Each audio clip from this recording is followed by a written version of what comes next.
It's a good time to start.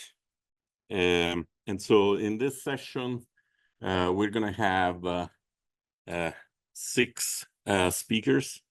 I would say 5 to 6 because one of the speakers is missing at the moment. But we got commitments that he's coming.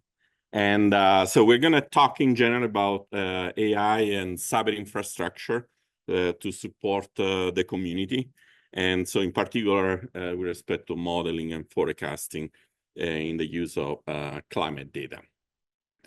So the order of the talk is going to be left to right. So after my presentation, Ilkay Altintas will present, oh, I have it here, kind of a hint to the topic. So Ilkay and Altintas will focus on the Wi-Fi cyber infrastructure, unless that has changed in the last few hours. And this is actually a very successful initiative that's been going on for a few years. And I'm actually proud to say that my team has a tiny piece in that. But it's been a great repository of fire data, use of AI, and a set of tools. But I mean, Ilkay will discuss that. Manish Parashar, who is the missing speaker, so maybe we'll have to adjust the order. So he's going to focus more on the national data platform, cyber infrastructure, kind of their use of data catalogs, cloud services, and how that translates from science also to education. John Horrell will be talking about enhances the access to environmental data, and in particular has done a lot of work through the Meso West cyber infrastructure, and so we'll report the recent advances in that space. And William Adereg will discuss development of tools and forecasting for climate risk to the grid from wildfire and other disturbances. And so this kind of core of the theme of this project, how the climate influence the grid.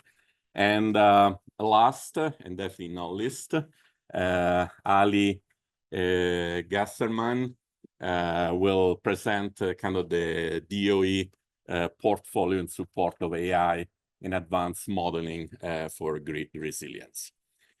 And again, we'll repeat those during the session, but it's kind of the general theme on this work. So I'll start on my side. I'll focus specifically on the cyber infrastructure for this particular project.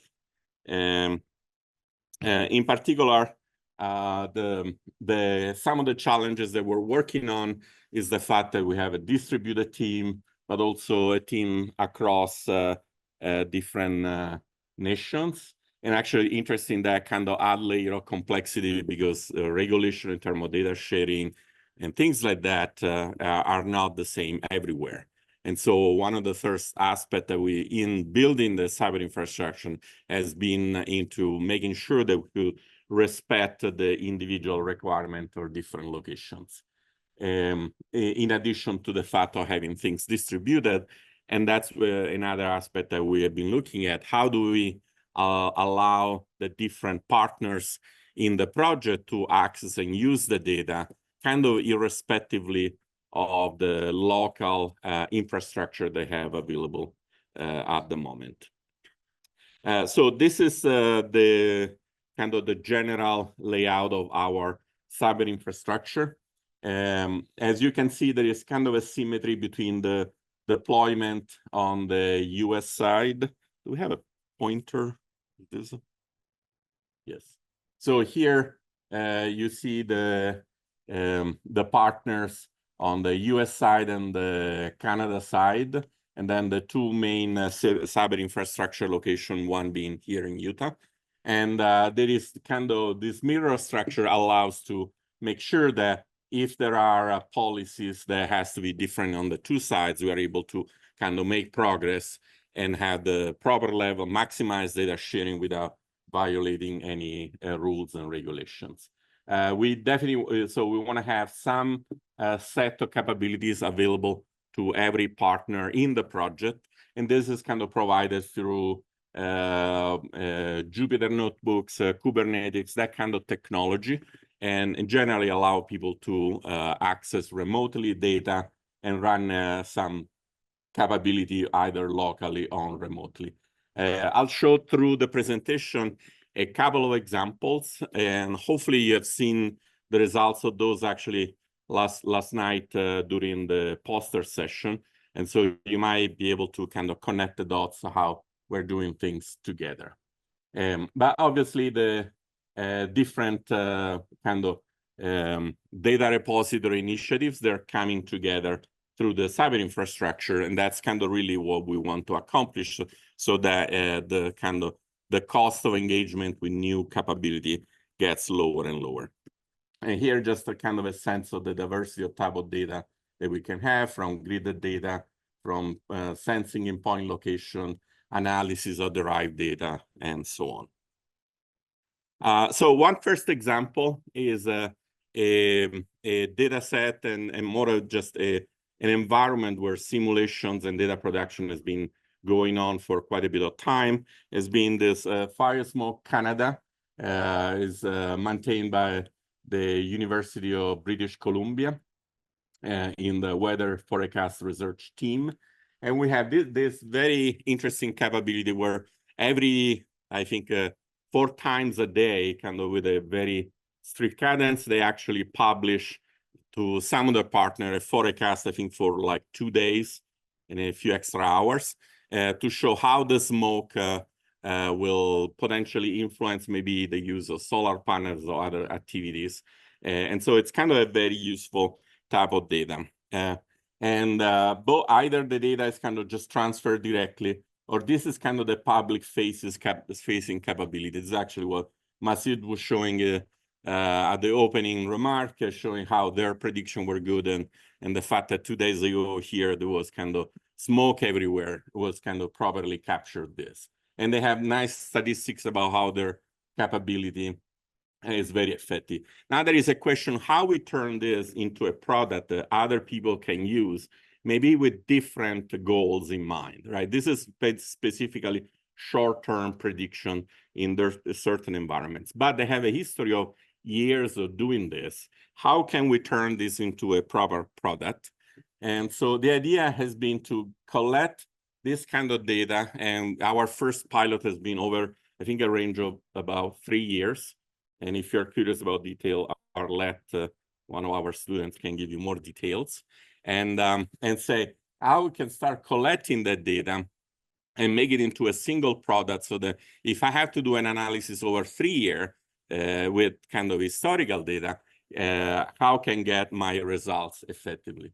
So we started collecting the data from that side, combine the data into unifying the metadata and so on. As you can imagine, there's a lot of challenges in terms of sometimes some of the data is missing. Maybe when they run the simulation at some point, they change the resolution of the grids and so on. So this goes from a concept that at very high level seems simple, you just connect different pieces of data, to something actually that takes months and months of work in trying, assessing, and so on. And now you will see something that for most people looks less exciting, because now I can open my Jupyter notebook, I write my calculation, and I load the same data on my laptop or on some computer, and by streaming that from the server. From a general public, it's much better. From a scientist, actually, this is really what you want, because you have a NumPy array with the data. Now I can run my calculation. I can overlay my information. I can do the work.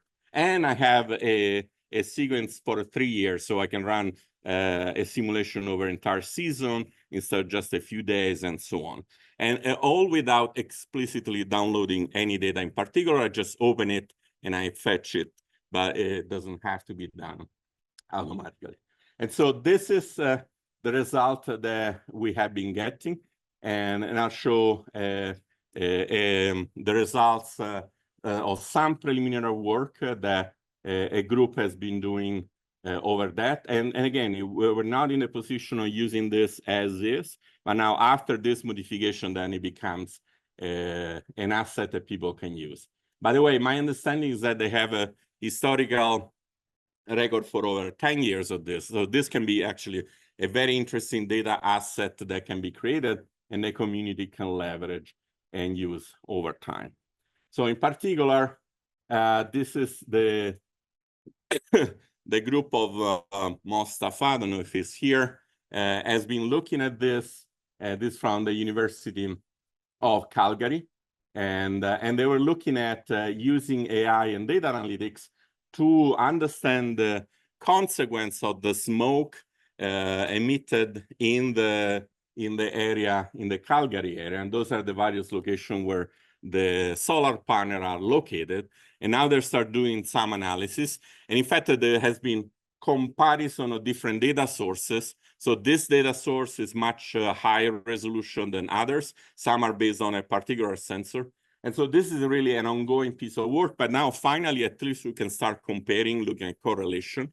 And then over time, we plan to improve both products and make it very easily available.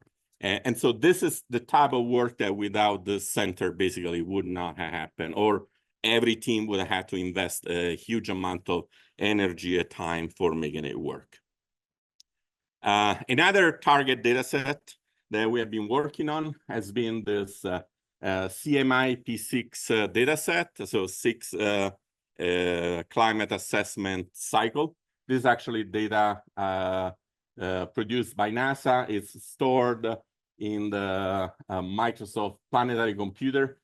Strangely, actually, behind the Microsoft computer, there is an AWS storage, but who knows how those things work. But it's interesting because now you have 150 years of data. It's actually very nicely created because there's a huge effort in the community making standardized and so on. And those are all the variables, temperature, kind of wind velocity, and so on. And similar to before now, we have put this in a streaming format in the cloud so that you can open your Jupyter notebook. This is your list of variables. You pick the one that you want, and with a few lines of code, I mean, this is literally all the code you need and to fetch the data and start displaying. This is kind of displaying all the variables. But again, the display is kind of the lowest form of data analysis. The reality is that you have it in memory, you can process the data and make your calculation. Okay, and then similarly, and this allows to access the data, which is much smaller memory footprint.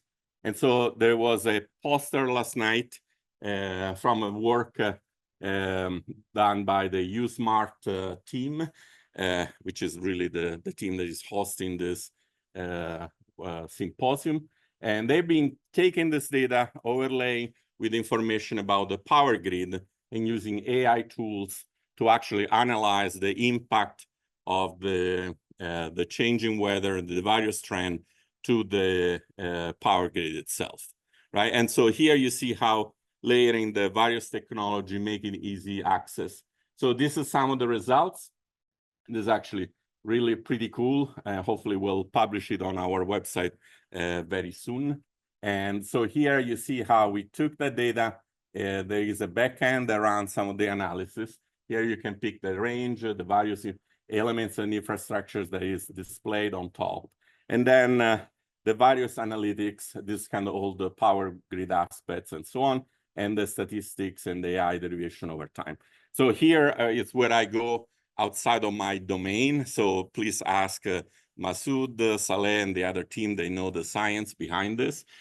All we did was to actually make it so easy that they couldn't resist and they had to do it. That's what we want to do. So just to close, we just wanted to make an assessment of generally, so what is the cost of doing science, right? We do all those activities, and the reality is that there is either an explicit cost or a hidden cost, right? And when I talk about hidden cost is that sometimes, oh, your institution makes a deal with Amazon and for 10 years you don't pay anything. the reality is that the data movement and storage still have a cost. And I think to some degree, it's good that people are aware of that, so that when we really want to truly democratize science and access to those things, institutions that don't have these special deals or the general public can actually use it and know what they will be facing in the future. So that's kind of, so here we took, for example, the CMIP6 data set. We did one of those typical analysis. So here's actually the trend of the lowest temperature over the 150 years. And we did it actually allowing for different error level. Those are RMSC, square error, normalized, and all those things over time.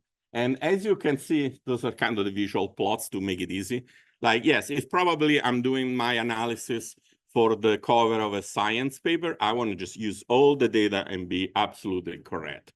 But if I'm teaching an undergraduate class, it's like an RMSC of 0.6 is not a big deal. I can learn everything I need and so on. And if I'm doing some science, but it's a preliminary run and an RMSC of 0.2, I think it's just fine, right? Knowing that later on I can do better.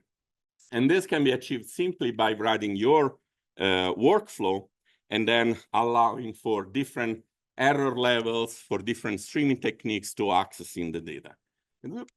And so the result is something like this when you just boil down to numbers. And those are just numbers up to yesterday. I just checked the cost on Amazon and so on. So if I have my 30 terabytes of data, put it on Amazon, let's say I use it for a year, I only allow to download all the data once a month. So it's not even a particularly intense use of the data. I would end up spending around $40,000 for running this workflow a few times, let's say a few people collaborating and so on. If I start allowing this level of errors, and notice those are log scale plots, now the cost can go down dramatically because the amount of data you actually fetch and use goes down also dramatically. But if you don't have the error bound, you wouldn't know, right? So for example, if I was thinking of doing 0.2 RMS, my $40,000 goes to $40, right? It's much more affordable. Probably I'm not going to ask a student to pay for that, but probably I will do it if I really need those numbers. But if I teach in a class, I do for an RMS of 0.65, which is still pretty decent. This is going to literally cost me 40 cents, okay? So that's where I truly democratize the access and the use to the data. And that's where, like, as we build this federation of institutions, some they have a large computing center, some they just have a laptop in the office. They can all participate, and that's kind of the direction we're pushing. And so to close, I want to show a kind of a bigger examples that we have been focusing on. This is something that we'll focus on for 2 to 3 years at least. This is a big data set coming from NASA. Out of another project, we have been collaborating NASA, and then obviously a lot of their climate data is coming in for this wired initiative. So this is just the ocean data, is about 2 petabytes, 14 months, 1/48th degree. So really high resolution. And also for 14 months, 10,000 time steps, I think it's hourly data. So this is very high resolution. You see in detail all the circulation and so on. This is data that so far only the climate scientists that had access to their supercomputer as a team of 3 computer scientists just to make pictures and video. They can use it, but the cost of using is huge. Obviously, for the top science is great, but basically nobody else outside of that kind of echelon will actually, even though the data technically is open and freely accessible, who has a USB drive of a few petabytes. So we have been actually working on to first actually helping the scientists on Pleiades to use kind of some of the notebooks and some of those interactive dashboards. And this is something that I present in our regularly Wednesday meeting in our project. We just published a paper. It's called, it will actually appear in October at the IEEE Large Data Visualization. And so this kind of doing web-based tools for petascale data. And so this shows how we can deploy dashboards on Pleiades, a supercomputer. We can put it on the cloud, but actually undergraduate students in the Utah State, there is a campus here, there is like 80% Navajo Nation. They have a very limited even internet capabilities. They still were able in their data science class use this tool, this kind of the flow of the ocean. And so, and actually we just a few days ago, I finalized the agreement with the IEEE Visualization Conference. So we're going to do the data challenge. So every year there is a challenge of what analysis and visualization you can do with the data. And so in the 2026, we'll announce it this year in October. But in 2026, we help people try all different ways of looking at the data and analyzing the data. And we'll put a prize to kind of entice people to work on this. And if you have any questions, I'll be willing to take them now. In the meantime, Ilka, you're next.